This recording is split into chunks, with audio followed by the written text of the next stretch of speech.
आज तक शेर खान से किसी ने इतनी बड़ी बात नहीं कही। नहीं साहब, गला खराब हो जाएगा। दोस्तों, अमिताभ बच्चन की फिल्म जंजीर में शेर खान बने प्राण साहब का ये डायलॉग तो आपको याद ही होगा। भारी आवाज और आंखों से ही खौफ पैदा करने वाले प्राण सिकंद बॉलीवुड में सबसे आला दर्जे के विलेन रहे हैं। वो पहले ऐसे विलेन थे जिनको देखकर लोग अक्सर डर जाया करते थे। उनकी अदाकारी का ही कमाल था कि लोग उन्हें घर बुलाने से बचते थे, औरतें उनसे बात करने में डरती थी, बच्चे उन्हें देखकर छिप जाया करते थे। एक इंटरव्यू में प्राण साहब ने खुद इसका जिक्र किया था कि जब मैं सड़कों पर निकलता था तो लोग मुझे गुंडा, लफंगा और बदमाश कहकर बुलाते थे। लोगों ने अपने बच्चों का नाम प्राण रखना बंद कर दिया था। लेकिन असल जिंदगी में प्राण साहब इससे बिल्कुल उलट निहायत ही शरीफ और सुलझे हुए इंसान थे। जिंदगी के शुरुआती सालों में उनका जुनून फोटोग्राफर बनने का था, लेकिन बन गए एक्टर, वो भी भारत के एक शहर लाहौर में। लेकिन बंटवारे की मार ऐसी पड़ी कि सब कुछ छोड़कर मुंबई आना पड़ा। यहाँ पर भी कड़ी मेहनत की और अपनी पहली फिल्म से ही ऐसे विलेन बने जो हीरो से भी ज्यादा फीस लेता था। आज के इस वीडियो में जानेंगे दादा साहब फाल्के अवार्ड से सम्मानित प्राण सिकंद की कहानी, जो हमें हार कर फिर से जीतने का जज्बा सिखाती है। वैसे आपको किस फिल्म में प्राण साहब की सबसे बेहतरीन एक्टिंग लगी, कमेंट करके हमें जरूर बताइए। और हाँ, अगर आप इस चैनल पर नए हैं तो चैनल को जरूर सब्सक्राइब कीजिए और ये बेल आइकन दबाना ना भूलें ताकि नए आने वाले वीडियोस मिले आपको सबसे पहले। दोस्तों, प्राण साहब का जन्म 12 फरवरी 1920 को सरकारी ठेकेदार लाला केवल कृष्ण सिकंद के घर दिल्ली में हुआ था। बंटवारे से पहले उन्होंने अपना करियर बतौर फोटोग्राफर शुरू किया था। वो दिल्ली की एक company A Das and company में एक अप्रेंटिस के तौर पर काम करते थे। इसी काम के सिलसिले में उन्हें लाहौर जाना पड़ा, जहां इत्तेफाक से उनके फिल्मी करियर की शुरुआत हुई। प्राण सिगरेट के बेहद शौकीन थे। वो 12 साल की उम्र से ही सिगरेट पीने लगे थे। एक दिन लाहौर में जब वो सिगरेट पीने पान की दुकान पर गए तो वहां स्क्रिप्ट राइटर वली मोहम्मद वली मिले। वली मोहम्मद उनको घूरने लगे। उन्होंने प्राण से कहा कि मैं एक फिल्म बना रहा हूँ, उसका एक किरदार बिल्कुल तुम्हारे जैसा ही है। इसके बाद उन्होंने कागज पर अपना पता लिखकर प्राण को दे दिया और अगले दिन ऑफिस आकर मिलने को कहा, मगर प्राण ने वली मोहम्मद और उस कागज को जरा भी तवज्जो नहीं दी। कुछ दिनों बाद वली मोहम्मद फिर से प्राण साहब से टकराए और उनसे वो बात फिर से दोहराई। प्राण साहब ने बड़े ही अनमने मन से कहा कि आखिरकार वो मिलना क्यों चाहते हैं। जवाब आया फिल्म में काम करने के लिए। दिलचस्प बात यह है कि तब भी उन्होंने उनकी बात को ज्यादा गंभीरता से नहीं लिया, मगर मिलने को तैयार हो गए। आखिरकार जब मुलाकात हुई तो वली मोहम्मद ने प्राण को राजी कर लिया। इस तरह प्राण पंजाबी में बनी अपनी करियर की पहली फिल्म यमला जट में नजर आए। इसी कारण प्राण साहब वली मोहम्मद को अपना गुरु मानते रहे। प्राण साहब ने अपने पिता को यह बात नहीं बताई थी कि वो फिल्मों में काम करने लगे हैं, क्योंकि उन्हें डर था कि पिताजी को ये काम पसंद नहीं आएगा।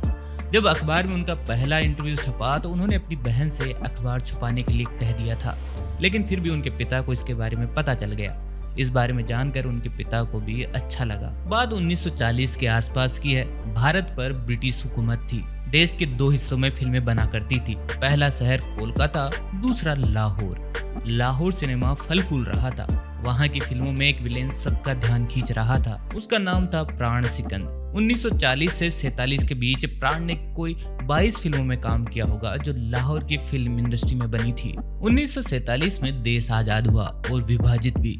दंगे शुरू हुए तो दिल्ली से लाहौर तक एक जैसा मंजर था।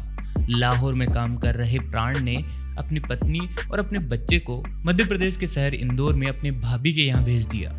उन्हें डर था कि दंगे में परिवार को कुछ हो ना जाए। 11 अगस्त 1947 को प्राण अपने बेटे का जन्मदिन मनाने लाहौर से इंदौर आए। यहाँ आकर रेडियो पर समाचार सुना तो पता चला लाहौर दंगों की आग में बुरी तरह झुलस गया है और हिंदुओं को वहाँ चुन चुन कर मारा जा रहा है। प्राण यहीं रह गए। 1945 के आसपास कोलकाता फिल्म इंडस्ट्री पूरी तरह से मुंबई शिफ्ट हो चुकी थी। उन्होंने सोचा काम तो यहीं आता है, क्यों ना मुंबई फिल्म इंडस्ट्री में किस्मत आजमाई जाए। लाहौर में तो नाम चलता ही था, तो यहाँ भी काम मिलने में दिक्कत नहीं आएगी। ये सोचकर वो परिवार को लेकर मुंबई आ गए। लेकिन अक्सर हम जैसा सोचते हैं वैसा नहीं होता। मुंबई में उन्हें ना कोई पहचान रहा था, ना कोई काम मिल रहा था। मुंबई में ताज होटल में उन्होंने एक कमरा लिया था और वहां परिवार के साथ रहने लगे। लेकिन कुछ दिनों बाद ही उनकी उम्मीदों पर पानी फिर गया। काम के सिलसिले में उन्होंने कई प्रोड्यूसर्स और डायरेक्टर के घर पर चक्कर लगाए, लेकिन बात नहीं बनी। पैसे भी धीरे धीरे खत्म हो गए। आलम यह हो गया कि उन्हें अपने परिवार के साथ एक लॉज में रहना पड़ा, एक होटल में काम भी करना पड़ा। भारत पाकिस्तान के विभाजन ने उनके करियर पर विराम लगा दिया था। 1 साल के संघर्ष के बाद किस्मत ने फिर से करवट बदली और प्राण साहब को हिंदी सिनेमा के पर्दे पर एंट्री मिली। मशहूर लेखक मंटो और एक्टर श्याम ने उनके नाम की सिफारिश डायरेक्टर सईद लतीफ से की। ऑडिशन के लिए उन्हें बॉम्बे टॉकीज बुलाया गया, लेकिन उनके पास इतने पैसे भी नहीं थे कि वो लोकल ट्रेन से ऑडिशन देने जा पाए। इसी वजह से वो मुंबई की सुबह वाली पहली लोकल ट्रेन पकड़कर बॉम्बे टॉकीज गए। सुबह का सफर उन्होंने इसलिए चुना क्योंकि उस वक्त ट्रेन में टीटी नहीं होता था और टिकट की चेकिंग भी नहीं होती थी। ऑडिशन देने के बाद प्राण साहब को फिल्म जिद्दी में काम करने का मौका मिला। इस फिल्म के लिए उन्हें 500 रुपए महीना सैलरी देने की बात हुई, लेकिन उन्होंने 100 रुपए तुरंत मांग लिए। वजह ये थी कि वो अपनी पत्नी को एम्बेसडर कार से डिनर पर ले जाकर काम मिलने की खुशी बताना चाहते थे। फिल्म जिद्दी हिट रही, जिसके बाद प्राण को 3 और फिल्मों में ऑफर आए। साथ ही ये बात भी फैल गई कि हर फिल्म के लिए 500 रुपए फीस चार्ज करते हैं। इतनी ही फीस हीरो भी लिया करते थे। इस तरह वो ऐसे विलेन बन चुके थे जिनकी फीस हीरो या विलेन से ज्यादा होती थी। एक बार उनके पास एक फिल्म का ऑफर आया, उन्होंने काम करने के लिए हामी भर दी, लेकिन प्रोड्यूसर ने कहा कि 500 रुपए फीस नहीं देंगे क्योंकि फिल्म के हीरो की ही फीस उतनी ही है। प्राण ने फिल्म में काम करने से मना कर दिया। बाद में उस प्रोड्यूसर को 100 रुपए ज्यादा फीस देकर उन्हें कास्ट करना पड़ा। इस तरह उन्होंने हीरो से ज्यादा 600 रुपए प्रति महीना उस फिल्म के लिए मिले। फिल्म गृहस्थी की सफलता के बाद प्राण ने 4 फिल्मों में काम किया। थोड़ी सफलता मिलने के बाद वो छोटे से लॉज से निकलकर परिवार के साथ भाई खला में किराए पर रहने लगे। लगातार मिल रही सक्सेस के बाद उन्होंने एक कार भी खरीद ली थी। 50 के दशक में प्राण हिंदी सिनेमा के बेहतरीन विलेन बन गए थे। प्राण अपने मेकअप को लेकर बहुत सजग रहा करते थे। अखबार में छपी हुई किसी नेता की फोटो उनको पसंद आती थी तो उसे काट कर रख लेते थे।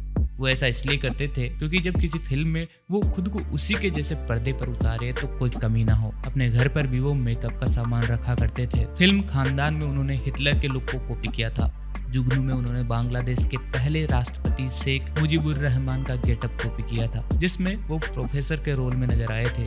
फिल्म अमर अकबर एंथनी में उन्होंने पूर्व अमेरिकी राष्ट्रपति अब्राहम लिंकन का गेटअप चुना था। दमदार अदाकारी की वजह से प्राण को हीरो के रोल भी मिले, लेकिन उन्होंने मना कर दिया। इस पर उनका कहना था कि रोमांटिक रोल करने में उन्हें बहुत परेशानी होती थी। वो कहते थे कि मैं पेड़ के पीछे या बगीचे में हीरोइन के साथ रोमांस नहीं कर पाऊंगा क्योंकि वो मुझे पसंद नहीं। मैं वही रोल करूंगा जो मुझे पसंद है। मुझे विलेन का रोल करना ही पसंद है। प्राण के द्वारा निभाए गए खलनायकों के किरदार के चलते लोग उन्हें सड़कों पर गालियां देते थे। एक समय में लोगों ने अपने बच्चों तक का नाम प्राण रखना बंद कर दिया था। प्राण साहब ने 7 दशक तक फिल्मों में काम किया। उन्होंने लगभग 362 फिल्में की। 2007 में आई दोस्त उनके करियर की आखिरी फिल्म थी। 12 जुलाई 2013 को 93 साल की उम्र में मुंबई के लीलावती अस्पताल में लंबी बीमारी की वजह से उनका निधन हो गया। लेकिन उनके द्वारा निभाए गए सारे किरदार भारतीय सिनेमा के इतिहास में अमर हो गए। ना उनसे पहले ना उनके बाद इतना परफेक्ट विलेन पैदा ही नहीं हुआ। वैसे आप क्या कहना चाहते हैं उनकी लाइफ जर्नी के बारे में? कमेंट करके हमें जरूर बताइए। वीडियो कैसा लगा? अगर अच्छा लगा हो तो लाइक और शेयर करना ना भूलिए। चैनल को जरूर सब्सक्राइब कीजिए। दोस्तों जल्दी मिलेंगे नई वीडियो के साथ, तब तक के लिए नमस्कार।